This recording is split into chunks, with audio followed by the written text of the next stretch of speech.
বিরতির পর স্বাগত। দেশ জুড়ে নাশকতা ছড়াতে এবার কাজ করছে বাংলাদেশের বেশ কয়েকটি জঙ্গি সংগঠন। বাংলাদেশের আনসারুল্লাহ জঙ্গি সংগঠনের 40টি স্লিপার সেল এই মুহূর্তে সক্রিয় রয়েছে ভারতে। সংখ্যালঘু এলাকাগুলিকে টার্গেট করে এই মুহূর্তে সক্রিয় জেএমবি, অর্থাৎ বাংলাদেশের আনসারুল্লাহ জঙ্গি, যে জঙ্গিদের রীতিমতো চিহ্নিত করা হচ্ছে আসামের বিভিন্ন জায়গা থেকে তাদেরকে গ্রেফতার করা হচ্ছে। এবার সেই আনসারুল্লাহ জঙ্গির 40টি স্লিপার সেল তারা কিন্তু এবার সক্রিয় রয়েছে ভারতে দেশে নাশকতা ছড়াতে। কারণ সামনেই রয়েছে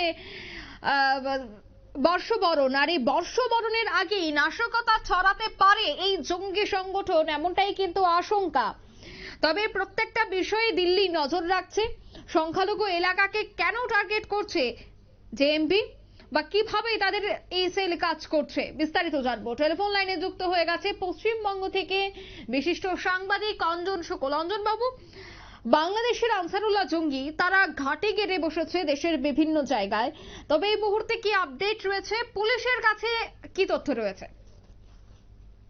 বাংলাদেশের জঙ্গিদের টার্গেট এখন পশ্চিমবঙ্গ। মুর্শিদাবাদে একাধিক জায়গায় সক্রিয় হয়েছে 40টিরও বেশি স্লিপার সেল। পুরোদমে কাজ করছে তাদের নেটওয়ার্ক। আসরে ধুলিয়ান ও জলঙ্গি মডিউল। অসম থেকে আসছে বাংলাদেশের জঙ্গি নেতারা। ইম্প্রোভাইজ এক্সক্লুসিভ অর্থাৎ আইইডি তৈরির কাজে চলছে এই সমস্ত স্লিপার সেল।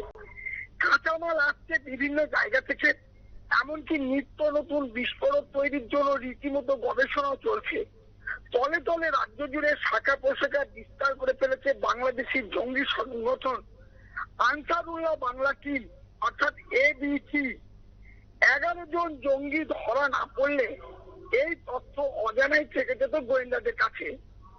অসমের ধুবুরি থেকে গ্রেপ্তার হওয়া শাহিনুর ইসলাম জেরায় জানিয়েছে স্লিপার সেলগুলি সক্রিয় হওয়ার কথা। গোটাটাই নিয়ন্ত্রণ করছে এবিটি প্রধান জসিমউদ্দিন রহমান, ডান হাত বলে পরিচিত মোহাম্মদ সাদ রবি ওরফে সাহেব। কেরাই এই তথ্য উঠে আসার পর ধূপ ছুটেছে গোয়েন্দাদের। ধুলিয়ান মডিউলের একদা মাথা ছিল আব্দুল করিম অথবা ওরফে বড় করিম। 2020 সালে খাগড়াগড় কাণ্ডের এই অন্যতম চক্রীকে গ্রেপ্তার করে কলকাতা পুলিশের এসটিএফ। তারপরই গোয়েন্দাদের নজরে আসে সুতি, জলঙ্গি, ধুলিয়ান সহ মুর্শিদাবাদের বিভিন্ন জায়গায় ছড়িয়ে রয়েছে জঙ্গি নেটওয়ার্ক। এমনকি সেখানে এসে জামাতুল মুজাহিদিন বাংলাদেশের জেএমবি আমির সালাউদ্দিন সালেমান স্বয়ং একের পর এক অভিযানে কোমর ভেঙে যায় তাদের স্লিপার সেলে। সেই মডিউল নতুন করে মাথা চাড়া দিয়েছে বলে দাবি ধুবুরি থেকে ধৃত শাহিনুরের। অসম পুলিশের এসটিএফ তাকে জেরা করে জানতে পেরেছে বাংলাদেশে পালা বদলের পরই মুর্শিদাবাদকে তারা টার্গেট করেছে এবিটি প্রধান জসিমউদ্দিন। সেজন্য বেছে নেওয়া হচ্ছে একদা জেএমবির ঘাঁটি বলে পরিচিত সুতি, ধুলিয়ান, জলঙ্গিকে। কারণ এই তিনটি এলাকায় জেএমবির স্লিপার সেলের অনেক পুরনো সদস্য রয়েছে। রহমানের আর এক ডানা মোহাম্মদ ফারহান ইসারাত একাধিকবার ঘুরে গিয়েছে এই সমস্ত জেলায়। তদন্তকারীরা জানতে পেরেছেন যে বসে যাওয়া সেই সমস্ত সদস্যদের বেশিরভাগই চলে গিয়েছিল দক্ষিণ ভারতে রাজমিস্ত্রির কাজে বা জল মজুর খাটতে। তাদের খুঁজে বের করে ফিরিয়ে আনা হয়। শুরু হয় নতুন স্লিপার সেল খেলার কাজ। নতুন সদস্যদের মোটিভেট করার দায়িত্ব দেওয়া হয়েছিল শাহিনুরকে। এই কাজের জন্য 2 মাস ধরে মুর্শিদাবাদে ঘাঁটি গেড়েছিল। সূত্রের খবর, ইতিমধ্যে পশ্চিমবঙ্গে থাকা এবিটির এই স্লিপার সেলগুলিকে চিহ্নিত করে ফেলেছেন অসম পুলিশের এসটিএফ এর অফিসাররা। এই সংক্রান্ত তথ্য জানানো হচ্ছে রাজ্য পুলিশকে। তার ভিত্তিতে শুরু হচ্ছে যৌথ অপারেশন। স্লিপার সেল মেম্বারদের খুঁজে চলছে জরুরি তল্লাশি এবং প্রত্যেকটা রাজ্যের পুলিশকে সতর্ক করে দেওয়া হচ্ছে যেন তারা অবিলম্বে কড়া দৃষ্টি দেয় এবং তদন্ত শুরু করে।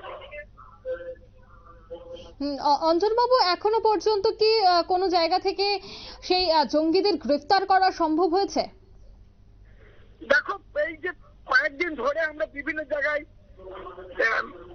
কাশ্মীরের পুলিশ এসে গ্রেপ্তার করছে, কোথায় ক্যানিং এর জঙ্গি, ক্যানিং থেকে জঙ্গিকে গ্রেপ্তার করেছে, আসাম থেকে পুলিশ এসে গ্রেপ্তার করেছে, মুর্শিদাবাদ থেকে জঙ্গিদেরকে, কিন্তু পশ্চিমবঙ্গের পুলিশ সেদিকে কিন্তু গ্রেপ্তার করতে পারছে না। অবশ্যই পুলিশ, পশ্চিমবঙ্গের পুলিশের কিন্তু ব্যর্থতা। ভিন রাজ্যের পুলিশ এসে যে সমস্ত জঙ্গি সংগঠন আছে তাদের গ্রেপ্তার করতে পারলেও পশ্চিমবঙ্গের পুলিশ তাদের কিন্তু কিছুই পাচ্ছে না। এইটা কিন্তু ভাবাচ্ছে গোয়েন্দাদের। অবশ্যই তাহলে একটা প্রশ্ন, সীমান্ত লাগোয়া যে সমস্ত গ্রাম রয়েছে সেখানে বিএসএফ পাহাড় রয়েছে, তাহলে জঙ্গিরা প্রবেশ করে কি করে? এখানে একটা প্রশ্ন। তবে কেন্দ্রের সরকার রয়েছে এবং তাদের যে সমস্ত সেনারা রয়েছে বিএসএফ সীমান্তে পাহারা দিচ্ছে। আমরা এই প্রশ্নটা করেছিলাম কিন্তু রাজ্য পুলিশের আধিকারিকদের, তারা বলছেন যেহেতু বাংলাদেশ লাগোয়া যে সমস্ত জায়গায় তার কাটা নেই, সেই সমস্ত জায়গা দিয়ে কিন্তু অনায়াসে এই শীতের যে কুয়াশাচ্ছন্ন আকাশ, এই সময় কিন্তু তারা প্রবেশ করছে এবং প্রবেশ করে পশ্চিমবঙ্গের বিভিন্ন জায়গায় কিন্তু তারা নেটওয়ার্ক তৈরি করছে। এই জন্যই কেন্দ্রীয় গোয়েন্দা বিভাগ রাজ্য গোয়েন্দা বিভাগকে সতর্ক করেছে, যে সমস্ত জায়গায় হাই মাদ্রাসা রয়েছে সেই সমস্ত জায়গায় কিন্তু তল্লাশি করে যদি সন্দেহভাজন কাউকে হয় তাকে জেরা করতে এবং প্রয়োজনে তাদের গ্রেপ্তার করতে। ধন্যবাদ অঞ্জন বাবু। অর্থাৎ অসম পুলিশ বিভিন্ন জায়গায় তল্লাশি চালাচ্ছে, কিন্তু সেই জায়গায় দেখা যাচ্ছে যে কলকাতার পুলিশ ব্যর্থ, এখনো পর্যন্ত কাউকে গ্রেফতার করতে পারেনি। যদিও যে খবর উঠে আসছে যে পশ্চিমবঙ্গের বেশ কয়েকটি জায়গায় এই আনসারুল্লাহ জঙ্গিরা তারা কিন্তু ঘাঁটি গেড়ে বসেছে। এখন দেখার বিষয় কবে নাগাদ প্রত্যেককে শনাক্ত করা যায় এবং তাদেরকে জালে তুলতে সক্ষম হয় পুলিশ। নিয়ে নিচ্ছে এই মুহূর্তে ছোট্ট একটি বিজ্ঞাপন, বেরোতেই সঙ্গে থাকুন।